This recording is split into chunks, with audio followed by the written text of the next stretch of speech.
réchauffe, le frigo refroidit. Pourtant, les deux utilisent exactement les mêmes lois physiques. Alors, pourquoi l'un produit du mouvement et l'autre produit du froid? Et surtout, pourquoi la chaleur va toujours du chaud vers le froid et jamais l'inverse? Aujourd'hui, on va comprendre les lois qui gouvernent ton moteur, ton frigo et tout l'univers. Reste jusqu'à la fin, car la dernière chose que je vais partager avec toi surprend même les ingénieurs. Et on est parti. Avant de parler d'énergie, il faut faire quelque chose de très important. Choisir ce que l'on observe. En thermodynamique, on appelle ça un système. Un système, c'est tout simplement ce que l'on observe. C'est tout simplement ce que l'on étudie. Si j'étudie un moteur, le moteur est mon système. Si j'étudie un frigo, le frigo est mon système. Même un système verre d'eau peut être un système. Même mon téléphone peut être considéré comme un système. Et tout ce qui est autour de mon système, c'est l'environnement. Pourquoi c'est crucial? Parce que l'énergie peut entrer ou sortir du système. Et tout ça, ça dépend du type de système. En thermodynamique, on distingue 3 types de systèmes. Système ouvert, système fermé et système isolé. Un système ouvert échange de l'énergie et de la matière avec le milieu extérieur. En réalité, voilà le truc. À l'entrée, il y a la matière et l'énergie qui entrent dans le système. Et à la sortie, il y a encore la matière et l'énergie qui sortent. C'est ce qui montre que le système est ouvert. Pour un système fermé, c'est plutôt uniquement l'énergie qui entre et qui sort du système. Voilà. Permettez-moi de représenter le système fermé comme ceci. Système fermé. Pas de matière. Pas de matière aussi à la sortie. Uniquement l'énergie qui entre et l'énergie qui sort. Prenons l'exemple d'une bouteille remplie d'eau qu'on chauffe. Eh bien, il y a la chaleur qui entre dans la bouteille. Et quelques instants, il y a encore cette chaleur qui sort. Pas de refroidissement. Pour un système isolé, il n'échange ni matière ni énergie avec le milieu extérieur. C'est presque impossible. Mais un thermos a une bonne approximation. C'est-à-dire à l'entrée, il n'y a pas d'énergie. Énergie égale à 0. Matière, il n'y a pas de matière. Pas d'énergie. Matière égale à 0. Système isolé. Pas d'énergie ni de matière. Pourquoi c'est important tout ça? Parce que ce petit détail explique pourquoi aucun moteur n'est parfait. Oui, aucun moteur n'est parfait. Aucun moteur au monde ne peut transformer toute son énergie en mouvement. Et la raison est ici.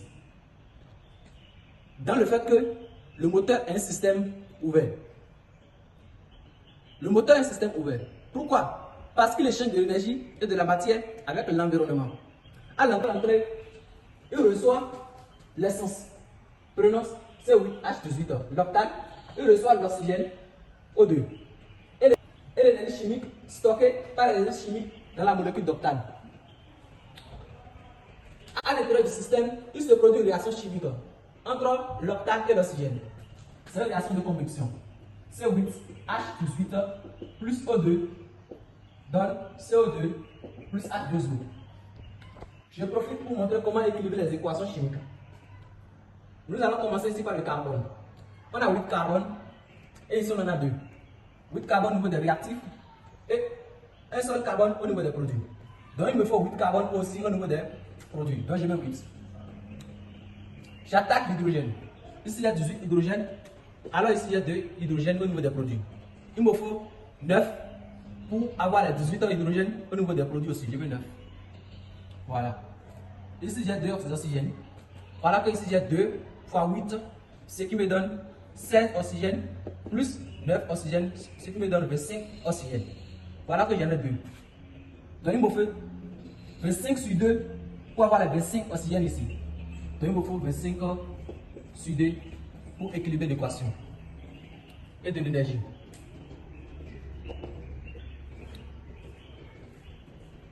Eh bien, c'est la réaction chimique qui se produit à l'intérieur du système considéré ici comme moteur. l'énergie, normalement, cette énergie, c'est à pousser sur le piston. Donc, théoriquement, toute cette énergie devait devenir du mouvement. Mais ce n'est pas ce qui se passe. À la sortie, il y a le CO2, qui est encore notre matière, qui n'est rien d'autre que les gaz d'échappement. Gaz d'échappement. Il y a aussi l'eau, qui sont les eaux condensées à l'intérieur de notre moteur. Il y a la chaleur, oui, beaucoup de chaleur. Et même le radiateur évacue encore beaucoup d'énergie. Ça veut dire quoi? Ça veut dire que l'énergie quitte le système et se disperse dans l'environnement. Et c'est bien pour ça qu'aucun moteur n'est pas fait. Dites-moi dans les commentaires, est-ce que selon vous, le cœur est un système ouvert ou un système fermé? Prenons maintenant le frigo. Est-ce que selon vous, le frigo est-il un système ouvert ou fermé? En thermodynamique, tout dépend du regard. Ici, on regarde le circuit frigorifique qui comprend le compresseur, le condensateur, le détecteur et l'évaporateur et le fluide frigorigène. Comme vous le voyez, le fluide frigorigène circule. Circule, encore et encore. Et ne sort jamais. Donc, pas de matière à l'entrée ni à la sortie. L'énergie, oui. Pourquoi? Parce que le frigo reçoit de l'électricité.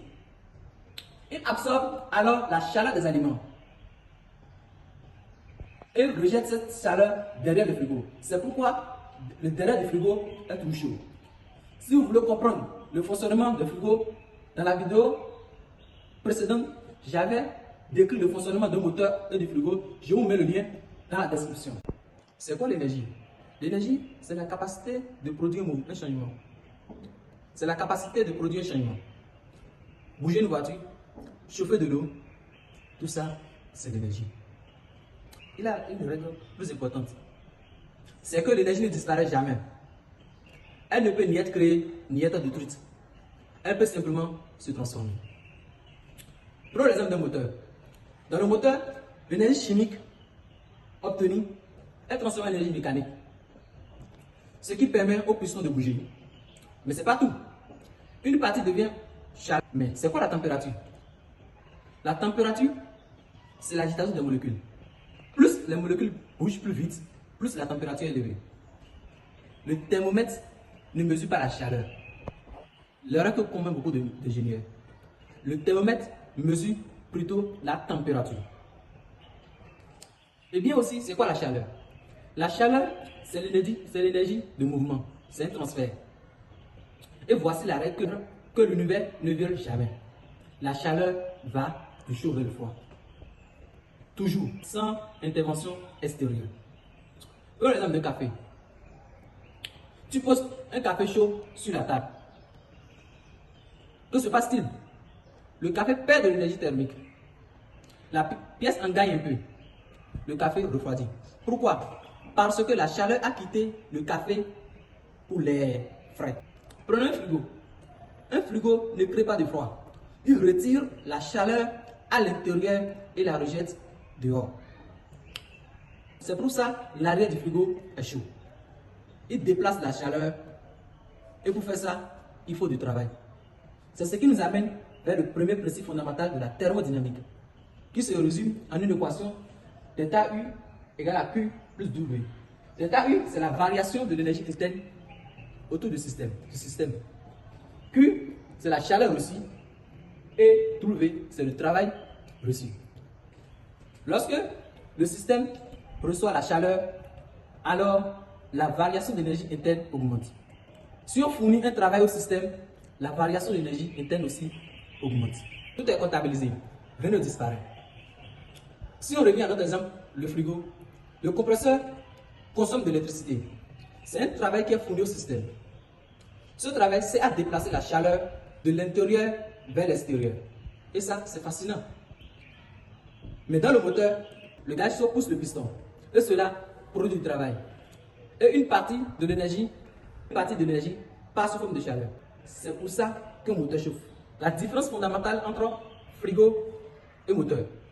Le moteur thermique transforme la chaleur en travail. Objectif, prédit du mouvement. Tandis que un réfrigérateur, il utilise le travail pour déplacer la chaleur. Objectif, refroidir. Donc, moteur, chaleur vers travail. Frigo, travail pour déplacer la chaleur. Même loi, objectif différent. Et maintenant, regarde bien. Ton frigo chauffe ta cuisine pendant qu'il refroidit ton eau. Et ton moteur refroidit une partie de son énergie pour pouvoir avancer. Ils font exactement les mêmes choses, mais dans la direction opposée. N'oubliez pas de vous abonner et de liker la vidéo. Et si vous avez des suggestions et des questions, n'oubliez pas de les poser dans les commentaires.